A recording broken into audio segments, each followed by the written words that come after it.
Olá, queridos, que a graça e a paz do nosso Senhor e Salvador Jesus Cristo esteja com cada um dos irmãos. Estamos aí iniciando esse canal, né, com o propósito de contribuir aí no crescimento dos santos, né, com o propósito de fazer com que esse conteúdo ajude a aprimorar, né, e também aguçar o desejo dos irmãos em estar se aprofundando para melhor servir o Senhor no seu ministério. Então estamos iniciando com um panorama bíblico, tá? E aí eu vou começar pelo livro de Gênesis. Nós vamos ir de Gênesis a Apocalipse, né? Então eu quero aí mostrar aos irmãos a estrutura do livro, trazer algumas particularidades de cada livro. Então, com base para esse estudo, eu estou utilizando, né, os comentários de Stanley Ellison, né, que é o livro Conhecendo Melhor o Antigo Testamento, editora Vida, tá? Eu também estou utilizando os comentários de Carlos Oswaldo, que é o livro Foco e Desenvolvimento do Antigo Testamento, editora Agnus, Manual Bíblico de John MacArthur, né, editora Thomas Nelson, e também eu tenho aí, com base a esse estudo, o Como Ler a Bíblia livro por livro, né, de Gordon Free e Douglas Stewart, editora Vida Nova. Então, são excelentes livros, né, para você que quer se aprofundar, quer melhorar, aprimorar, né, a sua interpretação bíblica, você quer servir ao Senhor com excelência, então vale a pena você adquirir esses livros, e aí isso vai te ajudar a ter uma compreensão melhor dos livros, ok? Então, só para explicar, primeiramente, não vamos nos aprofundar no livro, faremos um sobrevoo a esses livros, então será uma visão não muito profunda, mas mais rasa, né? Então nós vamos ver algumas questões de autoria, uma visão mais macro do livro, tá bom? Então nós não vamos esmiuçar o livro. Eu quero, por meio desse estudo, mostrar uma visão mais ampla do livro, e assim você vai te ajudar a compreender algumas ações no livro, ou até mesmo a intenção, tá bom? Então vamos iniciar o nosso estudo. Então, o livro de Gênesis. É importante a gente sempre questionar quando vai interpretar o livro, né? Ou até mesmo uma visão macro como uma visão micro, né? Então, quando você olha para a Bíblia, né, o livro de Gênesis, é interessante a gente sempre dialogar com o texto. Então, você perguntar por que Gênesis, por que ele foi escrito, qual o propósito dele, né? Qual o contexto histórico do livro. Isso são perguntas que nos ajudará ou nos orientará na descoberta ou até mesmo no aprofundamento do livro, tá bom?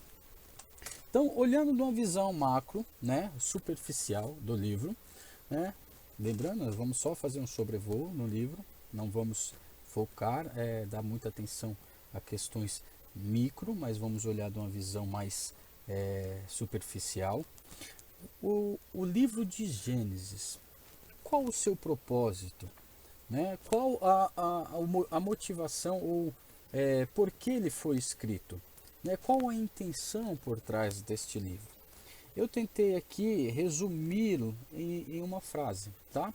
E aí diz o seguinte: proporcionar uma narrativa autêntica sobre a origem do homem ao ser criado por Deus, sua queda e as consequências do pecado, a corrupção e o julgamento, revelando o plano redentor de Deus na Terra.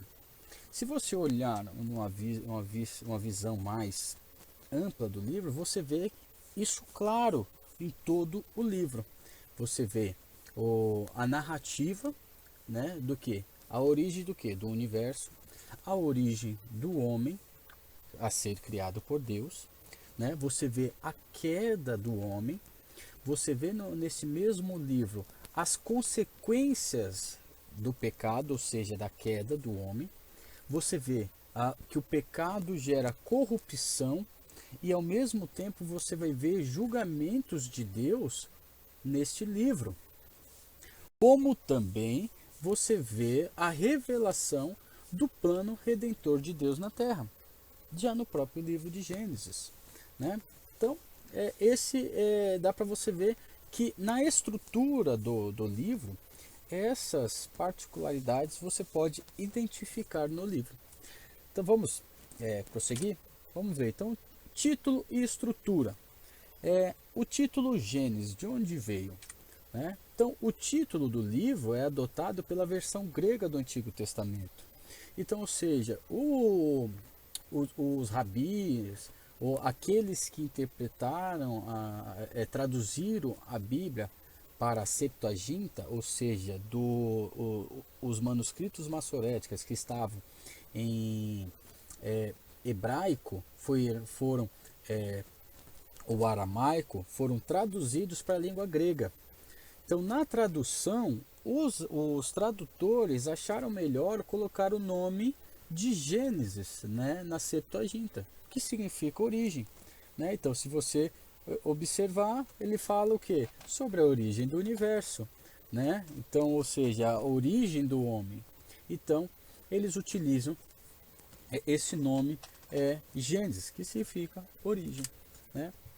E já em contrapartida, os israelitas ou os hebreus deram o nome do livro de Gênesis de Bereshit, né? Você vê aí a escrita em hebraico, que significa no princípio ou no início, por se tratar da primeira escrita do livro, ou frase escrita. Então, na Bíblia hebraica, os livros sempre vão ter como título a primeira frase no livro, ou palavra, né? Então, isso é muito comum na língua hebraica, ou nos textos hebraicos. Então, você vê que a estrutura é mostrar que no início, né, a origem de todas as coisas. O tema, e aí como eu já abordei no slide atrás, que mostra qual que é o tema: a origem da criação, a queda do homem e a eleição de Israel, olhando agora já de uma visão mais israelita, né? Então, ou seja, é mostrar a eleição, a escolha de Deus como escolhendo Israel como a nação escolhida, a nação dele, ok? Autoria e data. Então é importante, escrito por Moisés. No século 17, 18, houve uma discussão se de fato a autoria era de Moisés. Então você tem alguns que defendem a linha J, que é a narrativa javista, a narrativa elohista, a narrativa deuteronomista, sacerdotal. Então houve uma especulação por meio de alguns teólogos liberais e alguns conservadores que começaram a discutir se de fato foi Moisés que escreveu. Por que nós cremos que foi Moisés? Porque o próprio Cristo testemunhou isso, né?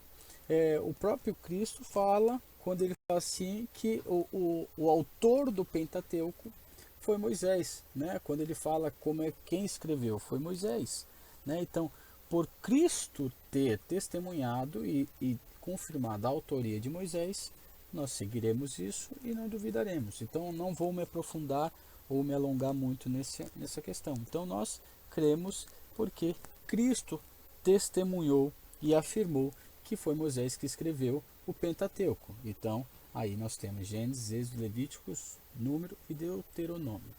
Ok? Indo adiante. Qual a data né, da escrita. Então, é aproximadamente aí 1443 anos antes de Cristo, tá? A escrita deste livro. Então, é possível que, ou provável, que este livro ele fora escrito no período que o povo saiu do Egito e até o Monte Sinai. Então, a escrita deste livro, ou a compilação dele, pode-se ter sido escrito neste período, porque é o período ao qual Moisés está escrevendo a este povo, né? Está instruindo esse povo após um período muito longo de escravidão no Egito, né? Embora esse povo esteve no Egito ali, em uma terra um pouco distante, Ezequiel, se eu não me engano, irmãos, no capítulo 23, eu posso estar errado, né?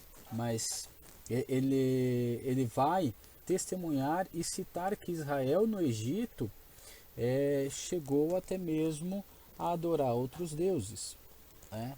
Então Ezequiel ele afirma isso, né? Então nós vemos que por Israel passar um período, agora isso aqui, irmão, é opinião minha, não é que as escrituras diz, mas agora é uma interpretação minha. Então, lembrando que eu sou miserável pecador, então eu posso estar errado. Mas a minha visão é que este povo, por estar um período de tempo ali no Egito, ok, e possivelmente não se corrompeu 100%, mas de uma certa forma começou a ter uma visão equivocada deste Deus, há necessidade de Moisés reafirmar ou instruir Israel sobre as verdades divinas, né? Porque é possível que nesse período de tempo Israel esqueça quem de fato Deus era, porque eram gerações vamos pôr aí, se eu não me engano era 400 anos, né? 400 anos o período que eles ficaram no deserto, no Egito. Então se passaram aí quase 4 gerações, vamos supor assim, 4 ou 3 gerações. Então, e nós vemos até mesmo no relato de Gênesis que quando em Gênesis não, em Êxodo, quando ele inicia, fala que o novo faraó que entrou que subiu ao trono, ele não conhecia a história de José. Então nós vemos que foi um período longo, tá bom? Então havia essa necessidade de reafirmar, né, as verdades divinas sobre a criação, porque o Egito era uma nação idólatra, onde havia diversas divindades naquela terra. Então é possível que o povo de Israel tenha tido uma visão sobre Deus um pouco mais embaçada, vamos colocar assim, ok? Então havia necessidade de instruir Israel sobre as verdades divinas e sobre a aliança de Deus para com a nação. Então reafirmar a promessa que Deus fez a Abraão, a aliança abraâmica, ok? Então, extensão histórica e geográfica do livro de Gênesis, do início ao fim, ou seja, a morte de José, porque o livro se encerra assim. Então a extensão histórica é um período de 2369 anos. Então é isso que nós precisamos entender, não é um período curto. Esse período que a Gênesis narra, o livro de Gênesis, é um período de 2369 anos. Então a história de Gênesis começa com a criação do universo, do homem, do universo do homem, e termina com a morte do último patriarca, ou seja, José. Então, para nós vemos que a história é longa em toda essa extensão aí da narrativa. A extensão geográfica, né? O espaço geográfico do livro é desde o vale da Mesopotâmia, conhecido como berço da raça humana, até o Nilo, no Egito, o berço da raça hebraica. Esta área é chamada de crescente fértil. Por que crescente fértil? Porque se você observar aqui na parte verde, era onde havia bastante plantação. Então era onde que havia meios de sobrevivência, ok? Então aqui é o berço da humanidade, o início de todas as coisas. Então é possível que o Jardim do Éden ele esteja mais ou menos por aqui, ok? Né? Lembrando que o rio Tigre, o Eufrates, o tio Pison e mais um outro rio, né? Que eu não me recordo o nome, mas que ele saía, né? Ou se originava do Jardim do Éden, né? Então nós vemos aqui que é possível aqui. Então a humanidade, o início da humanidade é mais ou menos nesse período, nesse local aqui. Então você tem naquele período de Gênesis, povos vivendo no Egito, povos vivendo na Canaã, os fenícios e também ali você já tem os babilônios ou Nínive, né? E aí você vê que Abraão ele sai da terra de Ur, né? Então quando Deus chama ele está na terra de Ur, tá bom? Então vamos continuar aqui. Então o cenário religioso, né? O que estava acontecendo naquele período?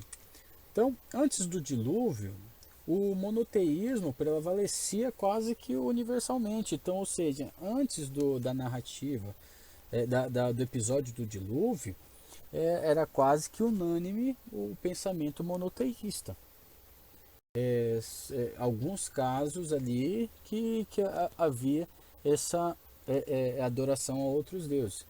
Mas o que é importante você observar no castigo divino na ocasião do dilúvio e da Torre de Babel, que a motivação que causou isso foi a rebeldia do povo, de desobedecer os mandamentos do Senhor e a rebelião contra o próprio Deus. Então, ou seja, este povo ele quis se rebelar com as suas atitudes e Deus ele fez isso aí com alguns podem interpretar isso como algo ruim, não, mas nós vemos aqui a misericórdia de Deus sendo manifesta por meio desses atos, como Sodoma e Gomorra, como o dilúvio, a Torre de Babel também é Deus refreando o pecado no mundo. Então, ou seja, se deixasse continuar isso, a que ponto chegaria, né? Então, Deus em sua infinita graça, com o propósito de refrear o pecado, ele envia o castigo divino para poupar ou até mesmo refrear o pecado. Segundo ponto, Gênesis de 1 a 11 retrata os inevitáveis resultados do pecado no mundo, subjugando e corrompendo tudo que toca. Então nós vemos de fato nessa narrativa, desde o capítulo 1 ao capítulo 11, nós vemos a criação, né? E vemos que a partir do capítulo 3, nós vemos a queda humana. E dali você vê o declínio. Então a ênfase, a estrutura do texto mostra exatamente esta ênfase. Ou seja, o soberano criou algo perfeito. Devido ao pecado, o homem desobedeceu, se rebelou contra Deus, pecou.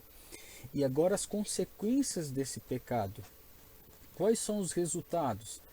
Caim matando Abel, Lameque matando dois homens e se vangloriando, né? Você vê a questão de que no capítulo 6 de que o dilúvio, né? A maldade do homem se multiplicará, né? De uma medida intensa. Você vai observar que já Deus envia o dilúvio, porém, depois do dilúvio, o pecado ele ainda continua com a sua ação destruidora, devastando por onde que ele passa. Então você vê que na Torre de Babel o egoísmo do homem toma o seu coração de novo, e aí o homem começa a construir uma torre e ali eles não querem mais povoar a terra, né? Então eles querem ficar somente naquele local. E aí Deus vê que somente um homem está tendo poder, né? Você vê ali Nimrod, né? Como se exaltando, e aí Deus coloca, envia ali a confusão, e aí agora os povos se dividem. Então, o terceiro ponto, na história de Abraão e de sua aliança com Deus, o plano redentor divino é apresentado como a resposta do Criador ao dilema do pecado. Então, quando você olha a visão do todo do livro, você vê que a ação divina e o plano redentor de Deus já está sendo apresentado no livro de Gênesis. Então você vê que a resposta ao Criador ao erro de Adão, o, o Senhor ele já tem esse plano já projetado e ele começa já a manifestar esse plano de redenção e a promessa. Você vê em Gênesis 3,15 que o filho da mulher, da semente da mulher, viria a quem pisaria a cabeça da serpente. Então você já vê que o plano já estava ali já projetado, digamos assim, e que já havia o resultado já viria, né? Então isso não, seria por um tempo, mas logo isso seria desfeito. Talvez esse pensamento, podemos interpretar isso aqui uma interpretação minha, que talvez Adão já pensasse nisso, né? Colocando em nome dos seus filhos ali achando, né? Que Deus já estava por meio do filho de Eva já tratando ou desfazendo o seu erro. Mas nós vemos que aqui isso vai se concretizar em Cristo no Novo Testamento. Então, qual que é o objetivo do livro? Né? E aí a gente estamos já partindo para o final, para esse vídeo não ficar longo. Né? Então, o objetivo do livro, eu vou reforçar aquilo que eu falei no início, né? O que? Proporcionar uma narrativa autêntica sobre a origem do homem, né? Ao ser criado por Deus, sua queda e as consequências do pecado, a corrupção e o julgamento, revelando o plano redentor de Deus na Terra. Então nós vemos que isso, de fato, é revelado no livro, porque mesmo com toda a corrupção, você vê que Deus escolhe Abraão como agora a nação escolhida, né? Então ele faz uma aliança com Abraão, e por meio de Abraão todas as famílias seriam benditas na terra, ok? E você vê que esse plano divino, e eu quero que os irmãos entendam bem, não estou falando de universalismo, eu não creio nisso, tá? Mas a questão aqui é que o plano de Deus sempre teve com a intenção alcançar os gentios também, vamos pôr assim, tá? Então você vê que Abraão seria o exemplo a que as outras nações observariam e glorificariam a Deus e desejariam servir a este Deus. Porém, Israel fracassou com esse plano, né? Isso nós vemos mais para frente, nós veremos isso, né? Em alguns outros livros. Mas no livro de Gênesis nós vemos a intenção de Deus, né, no seu plano redentor, é alcançar tanto o do povo de Israel quanto o do povo gentil. Então, lembrando que em Abraão não havia nada em Abraão que pudesse falar assim, olha, ele é excepcional, ele é mais inteligente, ele tem menos pecado. Não, ele estava na mesma situação de todas as nações, na terra de Ur, onde havia também a crença em outros deuses, mas Deus escolhe Abraão para cumprir o seu plano perfeito, né? Ou o seu plano redentor, tá bom? Com o propósito, e aí alcançar pessoas de ambas as partes, seja da tribo de Israel, como também dos gentios. E isso nós vemos mais claro no Novo Testamento, e nós veremos isso quando chegarmos lá. Ok? E aí aqui, partindo para o final, eu gostaria de destacar algumas contribuições singulares do livro de Gênesis, ok? Primeiro, a soberania de Deus é bem clara nesse livro, né? Ela é bem destacada e se você observar em várias partes deste livro, você vai ver a soberania de Deus sendo manifesta. Deus é soberano sobre a matéria, Ele que criou o homem, Ele que criou o universo. Esse Deus é aquele que julga, é aquele que abençoa, é aquele que pune, né? É aquele que revela a sua misericórdia, é aquele que escolhe, é aquele que faz chover. Então você vê a soberania de Deus sendo manifesta em todo o livro, ok? Então, até provendo, e você vai ver isso também na vida de Abraão, de Isaac, de Jacó e até mesmo de José. E José vai mostrar isso plenamente quando até mesmo ele testemunha isso, quando ele encontra com seus irmãos no capítulo, se eu não me engano, 35 ou é 45, eu acho que é 35, que ele se revela aos seus irmãos e ele fala assim, olha, o que vocês fizeram não foi Deus que fez vocês fazerem isso, porque ele queria poupar a nossa nação. Eu estou parafraseando, tá? Não é essas palavras. Mas depois você olha quando o episódio de José se revelar ao seus irmãos, ele vai falar que foi Deus que fez até aquela coisa que aos olhos deles era mal, mas Deus estava agindo daquela forma. Não que Deus, não, longe de mim falar que Deus errou, ou Deus fez o mal, não, mas é que Deus utilizou aquele mal que as pessoas, que os irmãos dele estavam fazendo, com o propósito de prevenir ou preservar o seu povo. Então nós vemos aí bem claro a soberania de Deus. Segundo contribuição singular que nós vemos no livro, que é o único registro autêntico do início de todas as coisas. Então você não vê nenhum outro livro no mundo que possa destacar isso. Então, ele para nós, ele é muito importante, o livro de Gênesis, porque é o único livro que registra a criação do universo, ok? Como Deus criou, ok? Outra questão que o livro também ele mostra é a entrada do pecado no mundo. Então isso nos ajuda a compreender o todo, né? Que o que acontece no mundo é resultado do pecado, né? Então, e como isso aconteceu, né? Por que há a maldade? Porque uma vez que Adão pecou, logo nos tornamos pecadores e assim o resultado do pecado é destruição. Por onde ele passa, ele devasta as coisas. E por último, nós vemos também a cristologia em Gênesis, né? Como, né?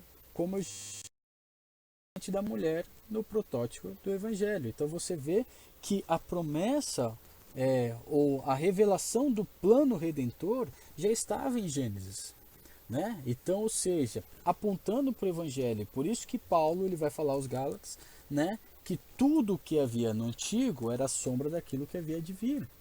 Né? Então a promessa se cumpriu, mostra mais uma vez, né, a promessa de Deus, o plano redentor sendo executado. Então nós vemos que Deus, ele é um Deus de perto. Não é como alguns pensam que Deus criou o mundo e deixou ele aí à deriva. Não, ele é um Deus que se relaciona. Né? Por isso que ele é um Deus vivo, é um Deus que se relaciona. Se não há relacionamento, não há essa questão de vida, tá? Então, nós vemos aí o protótipo do Evangelho. E por último, a descendência de Abraão na aliança abraâmica. Então nós vemos aí essa questão de que a promessa de Deus de que da descendência de Abraão, né, todas as famílias seriam benditas na terra, né? Então nós vemos que Deus mostra que por meio, e isso vai estar lá no livro de Hebreus, que é pela fé. Né? Então, como é que nós somos salvos? Por meio da fé. E a fé vem de quem? Provém de Deus, porque Ele nos embute a fé salvífica. Então, é por meio dele que nós cremos. Né? Então, é sempre a ação do Senhor primeiramente. Então, nós vemos no livro de Gênesis todo essas contribuições, né? Vemos que até o plano divino da redenção, que era por meio de Cristo, já estava, né, por meio da descendência da mulher, que, né, a promessa lá em Gênesis 3,15, como também em Gênesis 12,3, ou seja, todas as famílias seriam benditas. Então, por meio que da descendência de Abraão. E isso nós vemos muito claro quando Mateus, ele utiliza o capítulo 1 de Mateus, né, quando ele começa com a genealogia, de onde que vem a descendência de Jesus, exatamente de Abraão, para exatamente mostrar que a promessa de Deus se cumpriu. Que Deus abençoe, meus irmãos. Esse aí foi um pequeno estudo que nós fizemos. Então, espero que te ajude a compreender um pouco mais. Então, se aprofunde. Lembrando que eu fiz somente uma visão bem superficial do livro. Creio que isso vai te ajudar aí a compreender um pouco mais o propósito do livro, né? E aí claro que alguns comentários sobre Gênesis voltará, né? Quando chegarmos ali em Êxodo, Levíticos, Números e principalmente Deuteronômio. E aí os irmãos vão ver a importância desses livros e o desenrolar de todo esse Pentateuco, que é algo maravilhoso para as nossas vidas. Que Deus abençoe e uma ótima semana para vocês.